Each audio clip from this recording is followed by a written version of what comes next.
la sécurité publique à Trois-Rivières, je sais que vous, c'est un domaine que vous connaissez bien. Nous, on a à Trois-Rivières, ce que je considère être une chance, c'est celle d'avoir une sûreté municipale. Et bien sûr, celle-ci, elle engendre des coûts. Et sans vouloir de faire votre ordre d'entrevue, on a également commencé à investir de façon quand même à la hauteur de 100 000 sur un budget de 25 millions. Mais on a déjà quand même commencé à lancer le projet du nouveau quartier général de police de Trois-Rivières. Oui, j'ai vu ça. C'était une de mes questions tantôt, là. J'avais jusqu'à 8 200 000 dans 3 ans. Là. Alors, j'ai bien présumé que c'était un Oui, agrandissement. Ouais. ouais, c'est ça. Puis ça fait partie de nos grands projets. On vient de terminer le Colisée. On commence Thompson.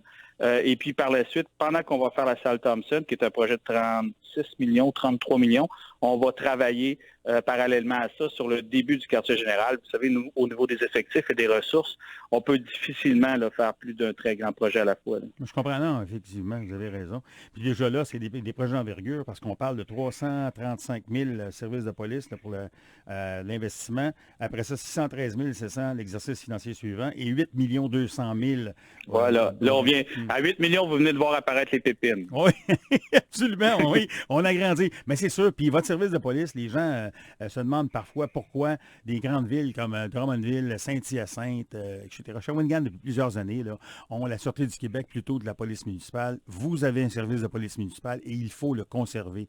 La police de proximité, là, c'est important. En tout cas, c'est je partage amplement votre avis. Et puis d'ailleurs, les représentations qu'on a fait là, dans les démarches du dépôt de livre vert de la police allaient dans ce sens-là. Excellent.